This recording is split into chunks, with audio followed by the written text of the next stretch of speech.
Get out. Take that cursed child and leave my house. The thunder crashed as Marcus shoved his wife toward the door. Rain hammered the roof like 1,000 drums. In Sarah's arms, her 3-day-old daughter screamed against the storm. Marcus, please, the baby, she's just been born. But he wasn't listening. His eyes were wild with rage, poisoned by his mother's words. You gave him another girl. What kind of woman can't give a son? He flung the door open. The storm was a wall of water. I said, get out. Sarah stumbled into the muddy street of their Chicago neighborhood, barefoot, clutching her baby.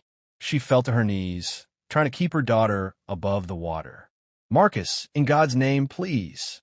He stood in the doorway, backlit by the warm house. For one moment, she thought she saw hesitation. But then he spat. You're both cursed. My mother was right.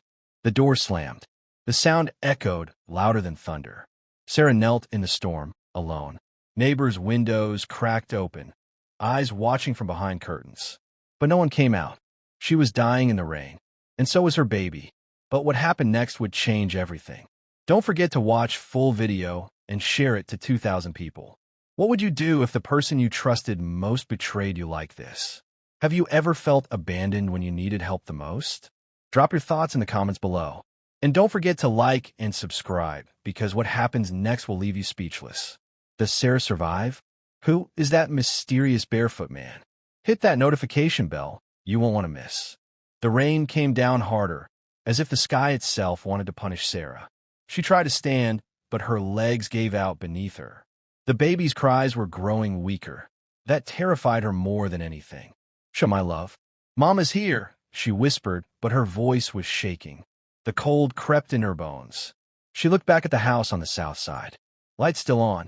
Marcus's shadow moved past the window, going about his evening as if his wife and newborn weren't dying outside. How did it come to this? 3 days ago, she'd given birth to their daughter in that same house. Marcus hadn't even looked at the baby. His mother, Margaret, who'd hated Sarah from day one, had stood in the corner, arms folded, disgust on her face. Another girl, Margaret had said, voice dripping with contempt. What kind of woman can't bear a son? Marcus said nothing. He just walked out. That night, Margaret whispered poison in her son's ear. Sarah didn't hear the words, but she saw the result. Marcus stopped speaking to her, stopped looking at her. When the baby cried, he'd leave, slamming doors. Tonight, the baby had cried longer than usual. Marcus had been drinking. When Sarah begged him to hold his daughter just once, he exploded. Now here she was, cast out like garbage. Lightning flashed. In that brief, blinding light, Sarah saw someone. An old man across the street, standing perfectly still in the rain, barefoot, staring directly at her. She blinked. Darkness swallowed the street. When the next flash came, the man was gone. She must have imagined it. The cold was making her see things. She had to find shelter. The baby's cries were softer now. Too soft.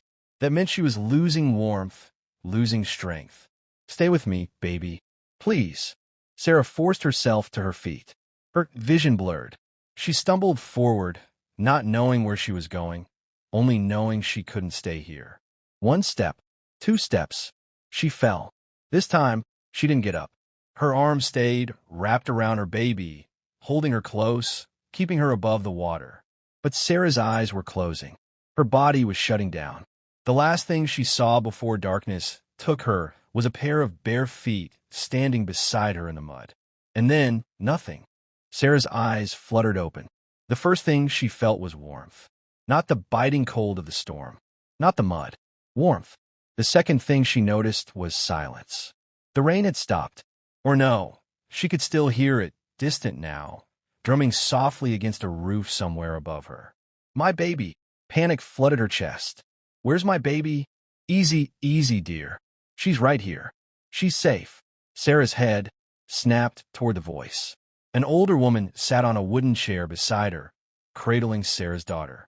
The baby was wrapped in clean, soft cloth, pale yellow with small embroidered flowers. Sarah's throat tightened. Tears blurred her vision. She's alive? Very much alive, the woman said gently. And so are you. Though you gave me quite a fright when I found you this morning. Sarah looked around. Small apartment. Clean. A single window. Smelled of coffee and lavender. Where am I? My apartment, the woman replied. About 2 miles from where you were. I went out at dawn to check my car after the storm, and I found you lying near my building entrance. You and the baby were soaked through, but thank God, still breathing. Sarah's mind spun. How did I get here? I don't remember walking. I don't remember anything after I fell. The woman's smile faded. She glanced toward the door, then back at Sarah. That's the strange part, dear. Sarah sat up, ignoring the dizziness. What do you mean? The woman handed the baby back carefully. When I found you, you weren't lying in the rain. You were lying right at my doorstep. Dry ground, protected from the storm. Sarah stared at her, confused. But that's impossible. I fell in the street near my husband's house. That's miles away. I know, and that's what troubles me. The woman stood, walking to the window. Someone carried you here. Someone wrapped your baby in that cloth and left before I came out. She turned back, but I searched everywhere. Asked neighbors. No one saw anyone pass by. No footprints in the rain. No tracks. A chill crawled up Sarah's spine. That's not possible. I know what I saw, or rather, what I didn't see. The woman sat back down. Whoever saved you didn't want to be seen. Sarah looked down at her baby, sleeping peacefully. The cloth was soft, far nicer than anything Sarah owned. She touched it gently, running her fingers over the embroidered flowers. Where did this cloth come from? I don't know. It wasn't mine. It was already wrapped around her. Sarah's breath caught. She remembered now, just before she fainted. Bare feet in the mud, standing beside her. There was a man, Sarah said slowly. An old man, barefoot. I saw him standing across the street. And then, right before I passed out, I saw his feet again, right next to me. The woman's eyes widened. Barefoot? In that storm? Sarah nodded. The woman was quiet for a long moment. My dear, there are things in this world we cannot explain. Forces that move when we are broken, when we're at the edge of death. Sometimes someone reaches down and pulls us back. Before Sarah could respond, the baby stirred. Sarah looked down and froze. There, resting in the folds of the yellow cloth, was something that hadn't been there before. A golden medallion, perfectly round, gleaming softly in the morning light. What is this? Sarah breathed. The woman leaned closer, then her face went pale. Where did that come from? I don't know. Put it down. What? The woman stood abruptly, backing away. That medallion. I've heard stories about medallions like that. Old stories from my grandmother's time. What kind of stories? The woman's voice trembled. They say when a child is marked by destiny, they're given a sign. A golden medallion that appears from nowhere. It means the child is watched over, protected, chosen. 3 days passed since Sarah woke in the apartment. The woman who saved her was named Mrs. Chun, a retired teacher who lived alone. She insisted Sarah and the baby stay until you're strong enough. But Sarah suspected it was more than kindness. Mrs. Chun kept glancing at the golden medallion with reverence and fear, as if she knew something she wasn't saying. Sarah had tried to put the medallion away, but every time she did, the baby would cry, screaming, inconsolable, until Sarah brought it back. Then the baby would quiet instantly, staring at it with wide, knowing eyes. It was unnatural, yet Sarah couldn't deny it. Something about that medallion was tied to her daughter. On the fourth morning, Mrs. Chun suggested, "Come with me to the farmer's market. Fresh air will do you good." And besides, she paused, eyes drifting to the medallion. "I think it's time people saw you. Time they knew you're alive." Sarah hesitated. The thought of facing whispers and judgment made her stomach twist. But she couldn't hide forever. "All right," she said quietly. "I'll come." The market was alive with noise and color. Vendors shouted, selling everything from fresh produce to handmade crafts. Sarah walked behind Mrs. Chun, her baby strapped to her back, head down. But she felt the stares, the whispers. "Is that Marcus's wife? I heard he threw her out with a newborn in the rain." Wicked man. Sarah's cheeks burned. But Mrs. Chun walked with her head high. "Let them talk," she muttered. "You're still standing. That's what matters." They stopped at a vegetable stall. Sarah stood to the side, rocking gently to keep the baby calm. Then she felt it, warmth spreading across her chest. She looked down. The golden medallion, tucked in her shirt, was glowing. Faintly, but unmistakably glowing. "Mrs. Chun," Sarah whispered urgently. The older woman turned, saw Sarah's pale face, and immediately pulled her away into a quieter corner. "What is it?" Sarah pulled out the medallion. It was glowing brighter now, pulsing like a heartbeat. Mrs. Chin's eyes went wide. "Mother of God, why is it doing this?"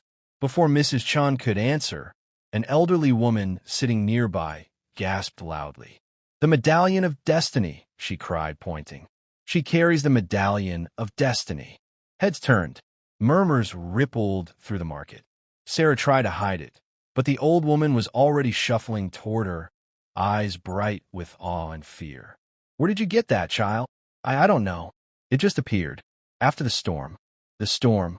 The old woman nodded slowly. Yes, that makes sense. The storm is when they come. When the guardians walk among us." "Guardians?" Sarah whispered. The old woman reached out a trembling hand, hovering above the medallion. "The Medallion of Destiny is a mark, child, placed on those chosen by forces greater than us." She looked at the baby. "Your child is protected, watched over, destined for something beyond this world's understanding." "But why? Why my baby?" The old woman smiled sadly. "That's not for me to say, but I'll tell you this. Whoever tried to harm you, whoever cast you out, whoever wished you dead," her voice dropped, "they've made an enemy of destiny itself." A chill ran down Sarah's spine. The old woman stepped back, bowing slightly. "Guard that medallion, child, and guard that baby. You're no longer walking this path alone." Then she disappeared into the crowd. Sarah stood frozen, the medallion warm in her hand.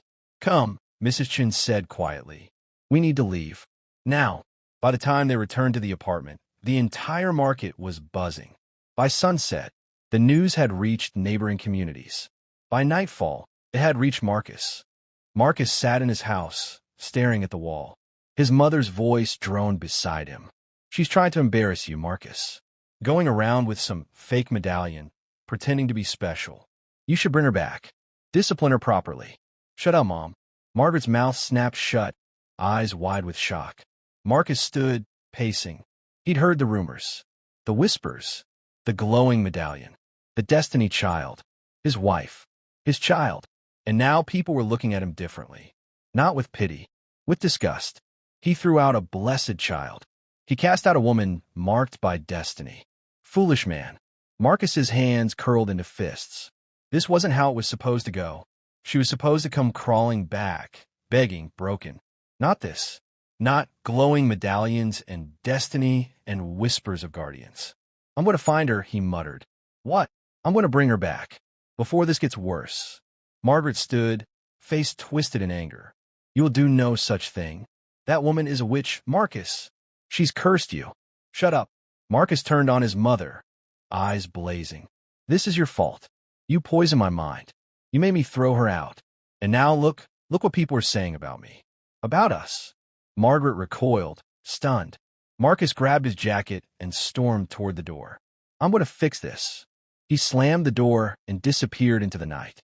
Back at the apartment, Sarah sat by the window, rocking her baby. The golden medallion lay in a small wooden box, no longer glowing but still warm. Mrs. Chin was making tea, face troubled. "Do you think he'll come looking for me?" Sarah asked quietly. Mrs. Chun didn't look up. Men like him always do. Not because they love you, because they fear losing control. Sarah closed her eyes, exhausted. Then, outside the window, she saw him again. The barefoot old man. He stood in the parking lot, barely visible in the moonlight, his eyes fixed on her. And for the first time, he smiled. The baby cooed softly, reaching one tiny hand toward the window. Sarah's heart pounded. "Who are you?" she whispered. The old man raised one hand as if in blessing. Then he spoke, not with his mouth, but directly into her mind. His voice deep and ancient. "Your destiny is coming tomorrow." Sarah gasped.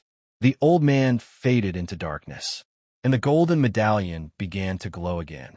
Morning came slowly. Sarah hadn't slept. The old man's words echoed all night. "Your destiny is coming tomorrow." Tomorrow was today. She sat watching her baby sleep in the wooden crate Mrs. Chun had lined with blankets. The golden medallion rested beside the baby, still faintly warm. Mrs. Chun was already awake, grinding coffee. She glanced at Sarah. "You didn't sleep." "I couldn't." Mrs. Chun sat beside her. "You're afraid." "Shouldn't I be?" Sarah's voice cracked. "I don't understand what's happening." Glowing medallions. Strange men who disappear. Destiny. She laughed bitterly. "What destiny? I'm a woman with nothing. No husband, no home, no money. Just a baby and a medallion I can't explain." Mrs. Chun took Sarah's hand gently. "Sometimes, child, destiny doesn't come dressed the way we expect. It doesn't arrive with trumpets.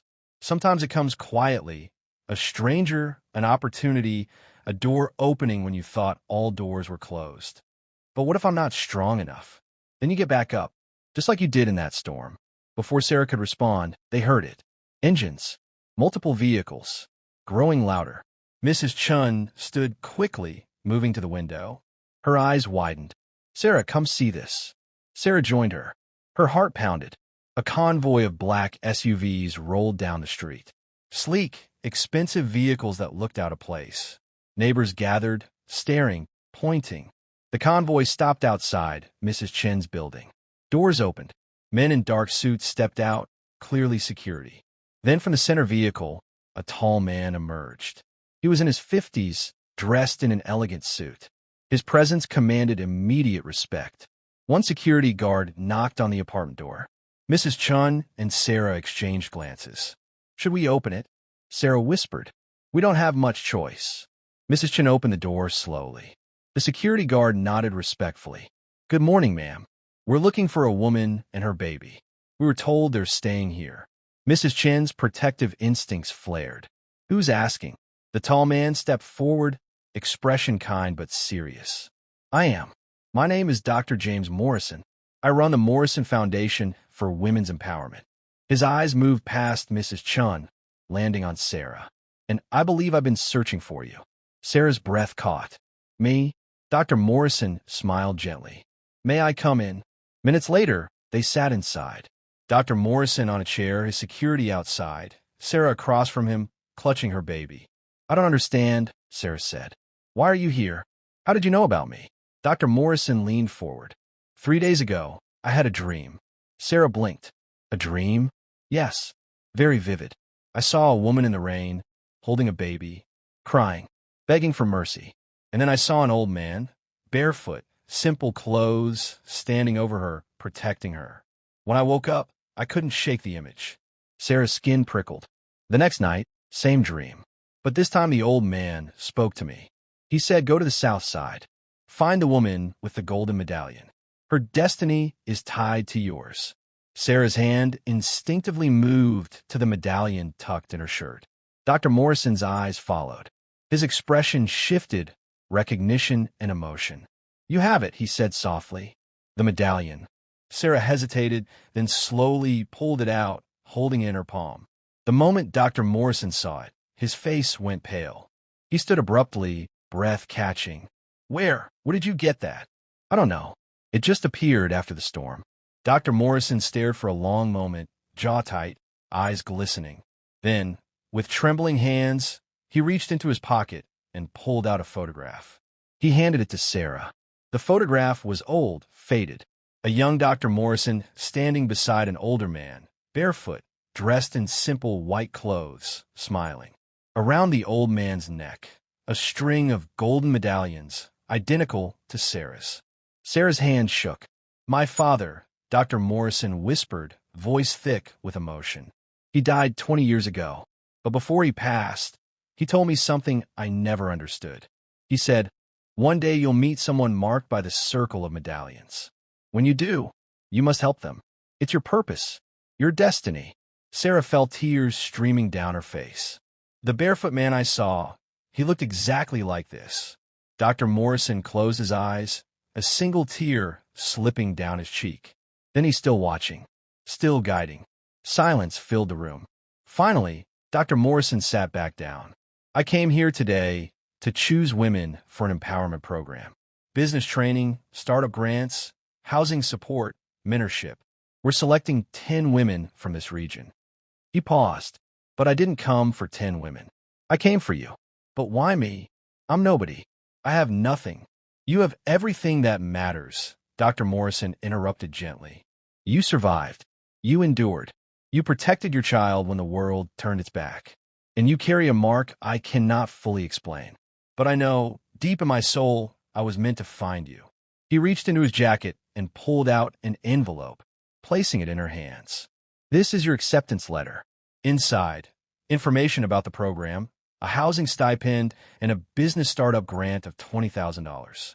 You'll receive training in graphic design and digital marketing. And when you're ready, we'll help you build something that can sustain you and your daughter for life. Sarah stared at the envelope, unable to speak. But there's one condition, Dr. Morrison added. Sarah looked up, heart sinking. What? You must believe, truly believe, that you deserve this, that you are worthy.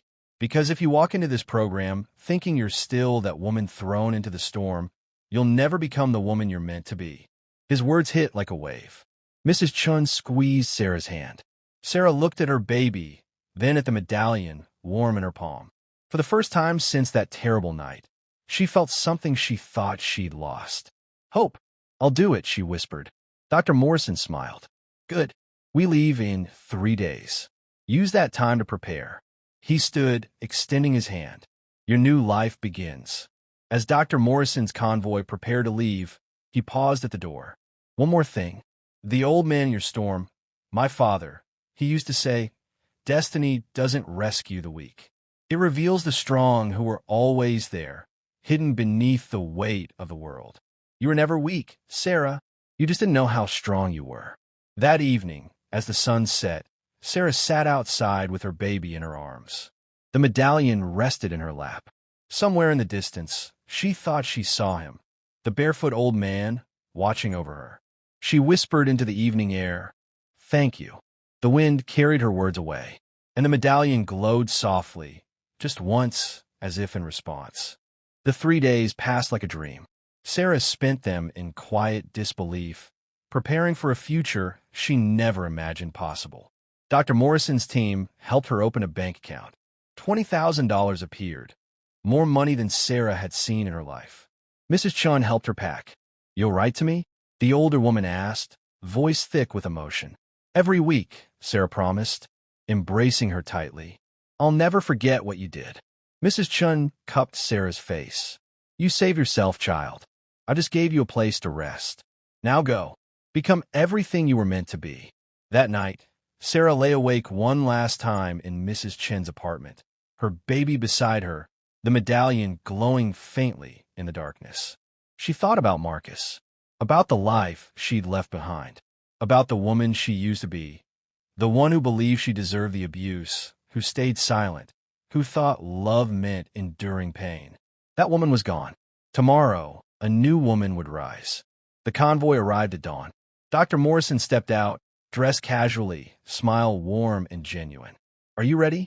Sarah nodded, baby strapped to her back, medallion tied around her waist. I'm ready. As the SUV pulled away, Sarah looked back. Mrs. Chun waved from the doorway. Neighbors lined the street, watching in silence. And there, standing at the corner, half hidden in morning mist, was the barefoot old man. He raised his hand, not a wave but a blessing. Sarah pressed her hand against the window, tears streaming. Thank you, she mouthed. The old man smiled. Then he was gone. Meanwhile, back at Marcus's house, his world was crumbling. He'd been fired from his warehouse job. His boss had heard what he'd done and wanted nothing to do with him. His landlord served an eviction notice, unpaid rent, and complaints from neighbors. His friends abandoned him. Men he'd laughed with now crossed the street to avoid him. And his mother, Margaret, sat in the corner, silent, pale, her once commanding presence reduced to a hollow shell. We should never have done it, she whispered for the 100th time. Never. Marcus didn't respond. He stood at the window, staring at the street where he'd dragged Sarah into the storm. He thought about the medallion, the convoy, the foundation, the new life she was building without him. And for the first time, the full weight of what he'd lost crashed over him. He hadn't just lost a wife or child. He'd lost a blessing. He'd held a miracle and thrown in the mud. That night, as Marcus lay in bed unable to sleep, he heard it. Footsteps. Slow. Deliberate. He sat up, heart pounding. The footsteps stopped at his bedroom door. Then a voice, deep, ancient, utterly devoid of mercy. You had a choice, son of bitterness. You could have loved, protected, honored, but you chose cruelty, pride, destruction. Marcus's blood ran cold. Who's there? You know who I am. You saw me in the storm, and now you will feel the weight of your choices. The door creaked open. A figure stood in the doorway, shrouded in shadow. But Marcus could see the bare feet, the simple white clothes, the eyes burning with ancient judgment. Your eyes saw wickedness. They watched a woman beg and felt nothing. They saw a child cry and turn away. So now, the figure raised one hand. They will see nothing. Blinding light filled the room. Marcus screamed. When the light faded, the figure was gone. But Marcus's world was dark. 2 weeks had passed since the light. Marcus woke every morning to suffocating darkness. Doctors found nothing wrong. Physically, his eyes were perfect, but he couldn't see. Psychological blindness, one doctor suggested. Trauma-induced. But Marcus knew the truth. This wasn't trauma. This was punishment. He sat now in his mother's house, reduced to a helpless shell. Margaret fed him like a child, guided him to the bathroom, dressed him. Every humiliating moment pressed down harder. Margaret had stopped talking. She moved like a ghost, spirit broken. One afternoon, Marcus heard footsteps. His cousin, David. Marcus, David said, I heard something at the market. About your wife. Marcus's jaw tightened. What about her? David hesitated. They say she's doing a program downtown, learning graphic design, getting business training. They say, he paused, they say she's thriving, man. Building something. Marcus's hands curled into fists. And there's more, David continued quietly. They say Dr. Morrison himself chose her. Out of hundreds of women. People are calling it destiny. Marcus slammed his fist against the wall. Enough. David left, shaking his head. Marcus sat alone in darkness, chest heaving with anger, shame, regret. For the first time, Marcus understood what he'd lost. Not a servant, not a burden, a partner, a mother, a woman who'd loved him despite his cruelty. And he'd destroyed her, or so he thought. But she wasn't destroyed. She was rising, and he was falling. Meanwhile, downtown, Sarah stood in a modern training facility, barely recognizing herself in the mirror. She wore professional clothes, a crisp blouse and slacks. Her hair was styled. Her posture was straight, confident. She looked like someone who mattered. For 2 weeks, she'd attended workshops on graphic design, digital marketing, and small business finance. She'd learned software, negotiation, accounting, and she discovered something shocking. She was good at it. Dr. Morrison had told her during a mentorship session, "You have a natural eye for design, Sarah. You see patterns. Ask the right questions. You don't just want to survive, you want to build something sustainable." That's rare. Now, she stood in the presentation hall, preparing to pitch her business plan to investors. Her idea, a freelance graphic design agency, serving small businesses, with a focus on empowering other single mothers through training and subcontracting. Dr. Morrison had encouraged her, "Don't just think about feeding yourself, Sarah. Think about feeding 100 families. That's how you change a community." As she walked to the podium, baby strapped to her back in a yellow cloth. She felt the medallion warm against her skin. She remembered the voice. "You were chosen not to be saved, but to save others." She took a deep breath, and she began. 30 minutes later, the room erupted in applause. Investors nodded. Board members smiled. Dr. Morrison sat in the back, beaming with pride. One investor, a woman in her 60s, stood and approached. "I want to fund your agency. Full seed capital. $50,000. Let's make this happen." Sarah's knees nearly buckled. 50,000.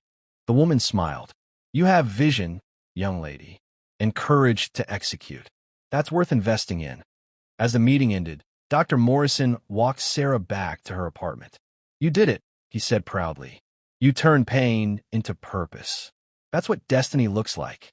Sarah looked at her daughter, wide awake, staring up with calm eyes. "I couldn't have done it without you."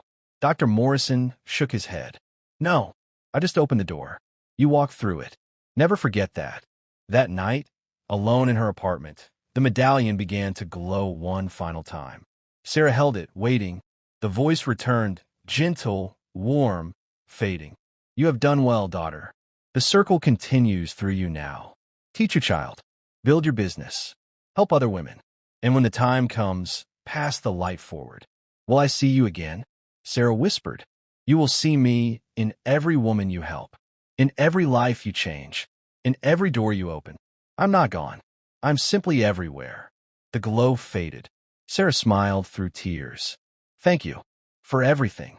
Back in his darkness, Marcus felt something he hadn't felt in years. Clarity. He couldn't undo the past, couldn't reclaim what he'd lost. But he could do one thing. He could warn others. The next day, he asked David to take him to a community center. And there, before a small crowd of men, Marcus spoke. My name is Marcus. I was a husband, a father, and I destroyed both with my own hands. The men listened. I threw my wife into a storm, rejected my child, listened to poison and called it wisdom. And now I'm blind, not from disease, from justice. He paused, voice shaking. If you have a wife, honor her. If you have a daughter, protect her. If you've been given love, cherish it. Because I promise you, if you don't, you'll lose more than you can imagine. Some scoffed. Others shifted uncomfortably. But a few nodded. And that was enough. 5 years later, the sun rose over a modern office building on Chicago's North Side. A building that hadn't existed 5 years ago. Now it stood as a testament to vision, resilience, and second chances. Destiny Creative Agency. Large glass windows revealed a bustling workspace. 20 employees, mostly women, mostly mothers, worked at sleek desks with dual monitors, creating designs for clients across the country. In the center office stood Sarah. She was 32 now, her face more mature, eyes sharper, presence commanding in a way that came from quiet confidence, not arrogance. She wore a tailored pantsuit, one she designed herself. She walked through the office, greeting employees by name, reviewing projects, offering guidance, sharing smiles. These weren't just employees. They were her sisters, women she'd personally selected, women with stories like hers. Stories of abandonment, abuse, survival. She'd given them what Dr. Morrison gave her, a door. Ms. Sarah, a young woman called, rushing over with a tablet. Look, we finished the campaign for the national retail client. 6 weeks ahead of schedule. Sarah examined the designs, checking color schemes and layouts. She smiled. Excellent work, Jennifer. Make sure the client gets the preview by noon. Jennifer beamed and hurried off. Sarah continued to her office, simple but elegant, overlooking the city. She found Dr. Morrison waiting, sitting in one of the chairs, face warm with pride. You've built something extraordinary, he said. Sarah smiled, setting down her bag. We built it. You opened the door. No, Dr. Morrison shook his head. I gave you an opportunity. You turned it into an empire. That was all you. He reached into his jacket and pulled out a newspaper, sliding it across the desk. Sarah picked it up. Her breath caught. Front page of the business section. A photo of her standing in the office, surrounded by her team. The headline read, From Homeless to CEO, How Sarah Morrison Built a $1 Million Design Empire and Changed Hundreds of Lives. Sarah's eyes filled with tears. Morrison? They used your name. Dr. Morrison smiled gently. You didn't know? I officially adopted you and your daughter 3 years ago. The paperwork finalized last month. You're legally my daughter now, Sarah, which makes your daughter my granddaughter. Sarah's hand shook. Why didn't you tell me? Because I wanted it to be a choice, not an obligation. But you've been my daughter in every way that matters since the day I found you. Now it's just official. Sarah stood, walked around the desk, and embraced him tightly. Thank you, she whispered, for everything, for saving us, for believing in us. Dr. Morrison held her, eyes glistening. You saved yourself, my dear. I just reminded you that you could. Later that afternoon, Sarah walked to the daycare center she'd built on the ground floor of her building. Children played in a bright, colorful space. Among them was a little girl with bright eyes and a confident smile. Hope. That was the name Sarah had given her daughter. Because that's what she was, a child born in a storm, marked by a golden medallion, destined for greatness. Mama! Hope ran toward her, arms outstretched. Sarah scooped her up, spinning her around as the girl giggled. How was school today, my love? I got the highest score in reading. Hope announced proudly. Teacher said I'm the best in my class. Sarah kissed her forehead. Of course you are. You're extraordinary. Hope's expression grew serious. Mama, when I grow up, I want to help people like you do. I want to give jobs to moms who need them.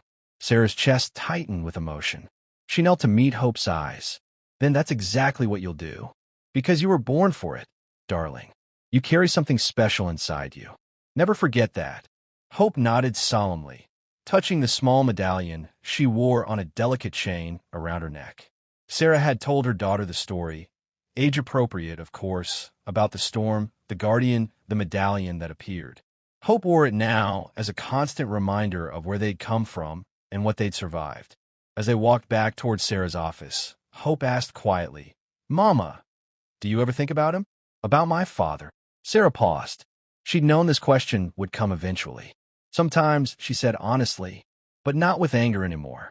Only with sadness. Sadness for the man he could have been if he'd chosen differently. Do you forgive him? Sarah thought carefully. Forgiveness is complicated, my love. I don't carry hate for him anymore. But forgiveness doesn't mean forgetting.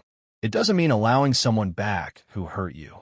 It means releasing the poison so it doesn't destroy you from inside. Hope nodded slowly, processing. He made his choices, Sarah continued. And I made mine. I chose to survive, to build, to thrive. And that choice brought us here. That evening, as the sun set over Chicago, Sarah stood alone in the small memorial garden she'd created on the building's rooftop. In the center stood a simple stone marker with an inscription. In honor of the barefoot guardian who walked in the storm. Thank you for showing me that destiny doesn't rescue the weak. It reveals the strong who are always there. Beside the marker, in a glass case, rested the golden medallion. No longer worn, but preserved, protected, honored. It no longer glowed. Its work was done. But sometimes when the light hit it just right, Sarah swore she could see a flicker, a reminder that she was never truly alone. She stood in silence, hands clasped, eyes closed. I did it, she whispered. I kept my promise. I built something. I helped others. I became the woman you saw in me. The wind stirred gently, rustling the small trees she'd planted. And for just a moment, just a heartbeat, she felt it. A presence. Warm. Familiar. Proud. Then it was gone. Sarah smiled, tears streaming down her face. Rest well, guardian. Your circle continues. Meanwhile, in a small community center on Chicago's South Side, Marcus sat on a folding chair, preparing to speak. He was 40 now, graying at the temples, face lined with years of regret. He still couldn't see. The darkness had never lifted, but he had learned to live in it. Over the years, he'd become something unexpected, a counselor. Men came to him now, men struggling with anger, pride, the temptation to hurt those they claimed to love. And Marcus told him his story. Every time, without shame, without excuses. I threw my wife into a storm, he would say. I rejected my daughter, and I lost everything. Not because God was cruel, but because I was. Some men listened. Some changed. And slowly, quietly, Marcus had become a living warning, a testament to the cost of cruelty. Tonight, a young man sat across from him. Jeremy, 25, struggling in his marriage. I just get so angry sometimes, Jeremy said, voice tight. She doesn't listen. She doesn't respect me. I feel like I need to put her in her place, you know. Marcus sat in his darkness, listening carefully. Then he spoke, voice calm but firm. That's what I thought too, Jeremy. I thought respect meant obedience. I thought love meant control. And you know what I learned? What? I learned that real strength isn't about making someone fear you. It's about making someone feel safe with you. Marcus leaned forward. The strongest thing I ever could have done was protect my wife when she was vulnerable. Hold my daughter when she cried. Choose gentleness when anger felt easier. Jeremy was quiet. But I didn't do that, Marcus continued. I chose cruelty. And now I sit in darkness every day, living with that choice. You think I'll end up like you? Jeremy asked, defensive. I don't know, Marcus said honestly. But I know this. The path you're on right now, I walked it, and it led here. To blindness. To loneliness. To regret so deep it never leaves. Is that where you want to go? Jeremy's shoulders sagged. No. Then go home tonight. Look at your wife. Really look at her. See her as a person, not a problem. And ask yourself, do I want to be a man who protects or a man who destroys? Jeremy nodded slowly, stood, and left without another word. Marcus sat alone, feeling the weight of another seed planted. Later that night, lying in bed, Marcus felt it again, the presence. The air grew warm. And then the voice, quieter now, less harsh. You have learned, son of bitterness. You have changed. And so perhaps it is time. Marcus's breath caught. Time for what? To see. Warmth spread across Marcus's eyelids. Wait, what do you mean? Your punishment was never meant to be eternal. It was meant to teach. And you have learned. You've used your darkness to light the way for others. That is redemption. The warmth grew stronger. Marcus felt tears streaming down his face. I don't deserve this. Redemption is not about deserving. It's about changing. And you have changed. Then, slowly, impossibly, a pinprick of light appeared in Marcus's darkness. He gasped. Tears poured down his face. Shapes. Shadows. The faintest outline of his room. It wasn't full sight, but it was something. Walk carefully, Marcus. Your eyes have been returned not as a reward, but as a responsibility. Use them to see what you once ignored, the pain of others, the value of those you once discarded. And never forget the darkness you walked. It will keep you humble. The voice faded, but the light remained. Marcus wept. Not from joy, not from relief, but from gratitude. Thank you, he whispered into the darkness that was no longer quite so dark. Thank you. The next morning, Marcus could see outlines. Blurry but real. He could navigate his mother's house without help. Could see Margaret's face, older, worn, but relieved. Your eyes, she whispered. Marcus, you can see. A little, he said quietly. Just enough. He walked outside. The sun hurt at first, but he welcomed the pain. It meant he was alive. It meant he'd been given a second chance. Not to reclaim what he'd lost, that was gone forever, but to prevent others from walking his path. That afternoon, Marcus went back to the community center. His partial vision allowed him to see the faces of the men he counseled now, to truly see their pain, their struggle, their humanity. And he spoke with even more conviction. I can see again, not because I earned it, but because I changed, because I used my darkness to help others find their light. That's what redemption looks like. The men listened more carefully now, because Marcus wasn't just telling a story. He was living proof that change was possible. 10 years after the storm, Sarah stood on a stage at the Chicago Convention Center, addressing a crowd of over 5,000 people. Mostly women, mostly entrepreneurs, all hungry for hope. She was 37 now. Her agency had grown to 150 employees across 3 cities. She'd published a book, From Storm to Summit, Building Your Empire After Rock Bottom. It had become a bestseller. But more than the money, more than the success, Sarah had created something that mattered. A movement. The Morrison Foundation, now co-led by Sarah and Dr. Morrison, had helped over 2,000 women start businesses, get training, find housing, rebuild their lives. And today, Sarah was giving the keynote speech at the Women's Empowerment Summit. Hope sat in the front row, 15 now, brilliant, compassionate, already volunteering at women's shelters on weekends. She wore the golden medallion around her neck, a constant reminder of legacy. Dr. Morrison sat beside her, 75 now, but still sharp, still passionate, still opening doors. Sarah stepped to the microphone. The crowd quieted. 10 years ago, she began, voice strong and clear. I was thrown into a storm. Literally.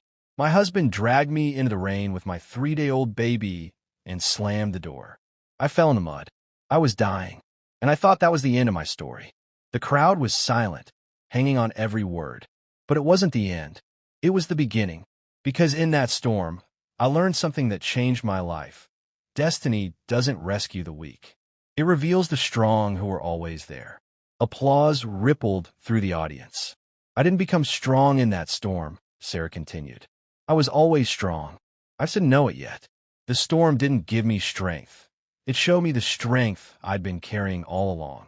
Women in the audience nodded, some wiping tears. And here's what I want you to know. Sarah's voice grew more intense.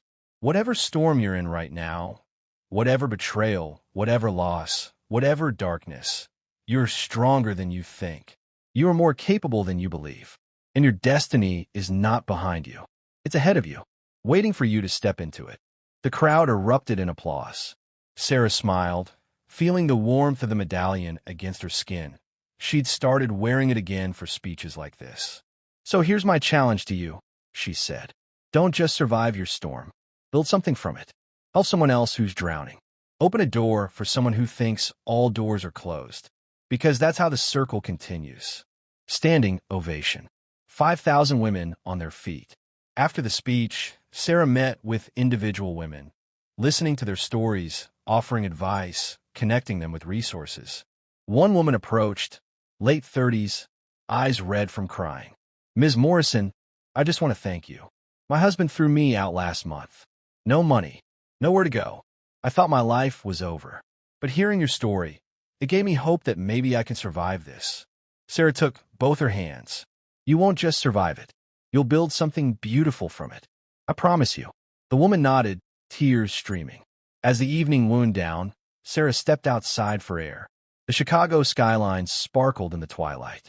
Hope joined her, slipping her hand into Sarah's. That was amazing, Mama. You changed lives in there today.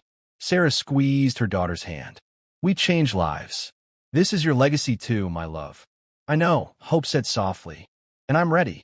When I graduate, I want to start my own foundation. For girls who've been abandoned. Girls who think they're worthless. Sarah's eyes filled with tears. Then that's exactly what you'll do. They stood together in comfortable silence, watching the city lights. Then Hope asked, Mama, do you think he's out there somewhere?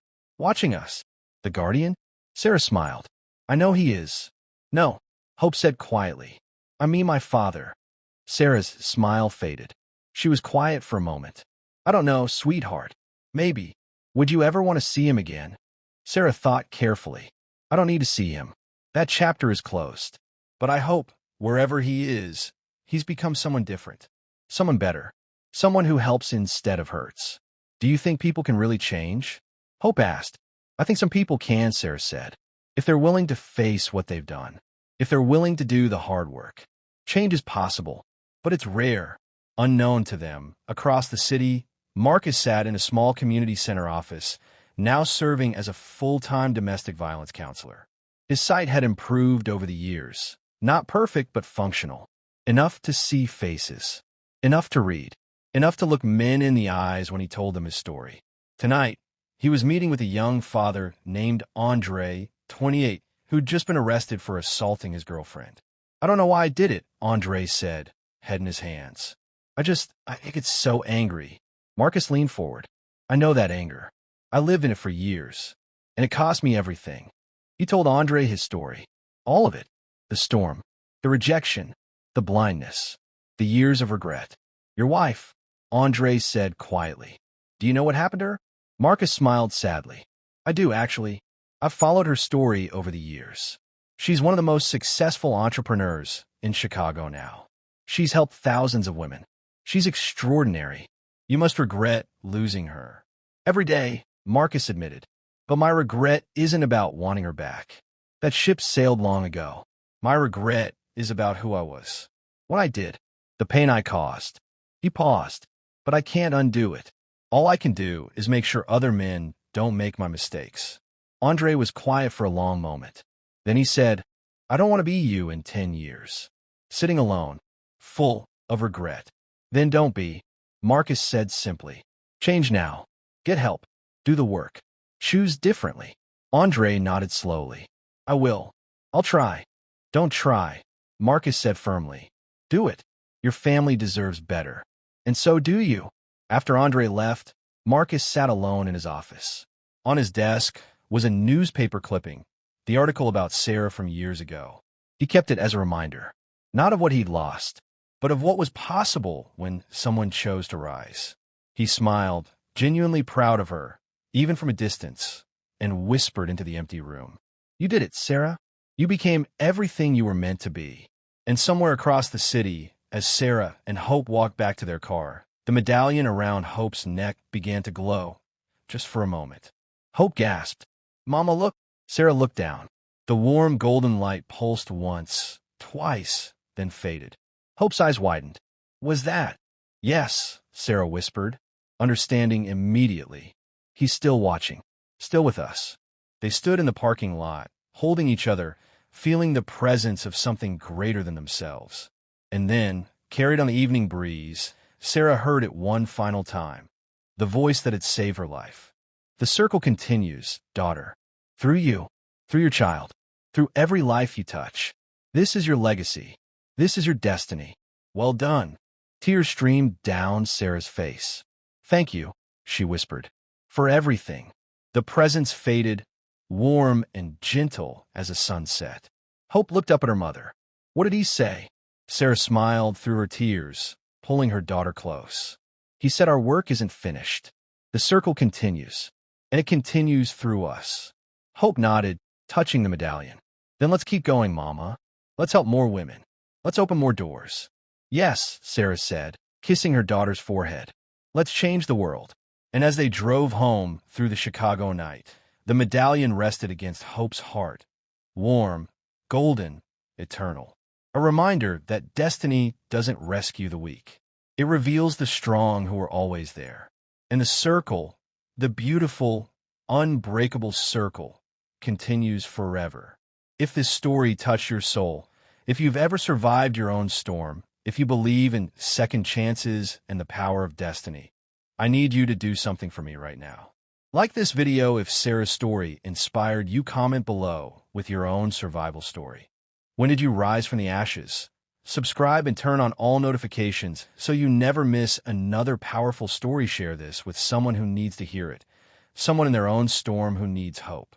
Remember, you're not defined by what was done to you. You're defined by what you do with it. Your storm is not your end. It's your beginning. The circle continues, and it continues through you. Thank you for being part of this family. Until next time, stay strong, stay blessed, and never forget, you are destined for greatness.